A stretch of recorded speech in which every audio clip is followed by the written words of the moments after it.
Good morning সবাইকে। ছেলে school চলে গেছে, এখন বাজছে এই 8টা বাজতে 10 মিনিট বাকি।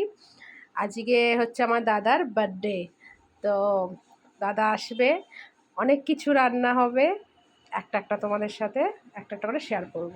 চলো টিফিন থেকে শুরু করি। চলো, আজকে সকালে টিফিনে হয়েছে লুচি লুচি হয়েছে, আর হয়েছে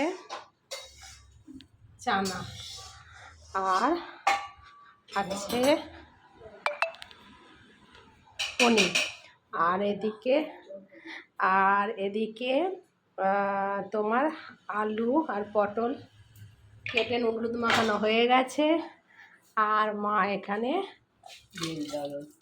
ভেজ ডাল হচ্ছে। এত গরম লাগছে, গাম গড়াচ্ছে, গলায় গামছা জড়িয়ে কাজ করছে। আর এদিকে বাপি পূর্ণ করছে। চলো, আজকে হচ্ছে চিংড়ি মাছের ভাপা। চিংড়ি ভাজার দায়িত্ব আমার পড়েছে, আর মা দাঁড়িয়ে দাঁড়িয়ে এখানে দেখছি, যদি বেশি কড়া করে ভাজি। দেখো হয়ে গেছে তো।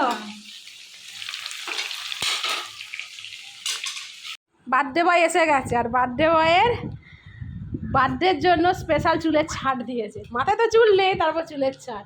এই দেখো বার্থডে বয়, তার মাথায় চুলের ছাটটা দেখি একটু, হেভি চুলের ছাট হয়েছে রে। হ্যাঁ বাপরে, এই গরমে আর রান্নাঘরে থাকা যাচ্ছে না, কি গরম। এখন হচ্ছে মাছের ডিম ভাজা।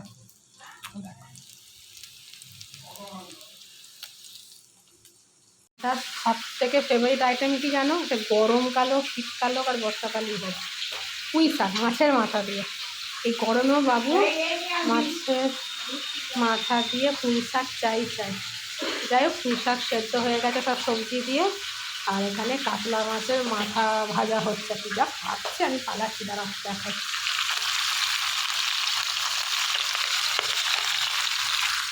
যা খাচ্ছে না, মোটামুটি গায়ে শীতকালে আর দেখতে হবে না।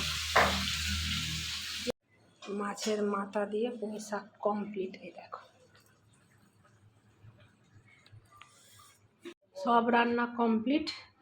লাস্ট হচ্ছে মাংস টেস্ট কেমন হয়েছে, কষার কালার দেখলে বোঝা যায়। যত কষবে তত মাংসর টেস্ট, সবাই জানো, নতুন করে বলার কিছু নেই। দেখো কালারটা এসেছে, দেখো।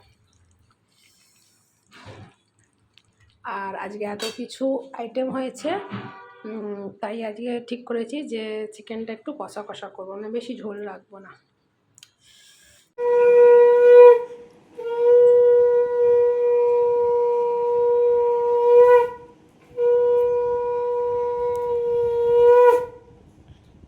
বার্থডে বয় খেতে বসে গেছে।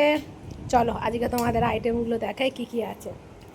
ভাত, মাছের মাথা দিয়ে পুঁই শাক, পটল ভাজা, আলু ভাজা, এঁচোড়, মাছ ভাজা, আর হচ্ছে এটা পাঁপড় ভাজা, এটা হচ্ছে মিক্সড ডাল, চিকেন, এটা হচ্ছে চিংড়ির ভাপা, আমের অম্বল, দই, জল, আর এই হচ্ছে বার্থডে। Happy birthday. তাকে বলেছি একটু ভালো করে পোজ দে, ছবি তুলবো, মুখটা করেছে দেখো না, কিছুতেই সে ফটো তুলবে না। যাই হোক, এইভাবেই কাটলো দাদার জন্মদিনের দিনটা। চলো বাই।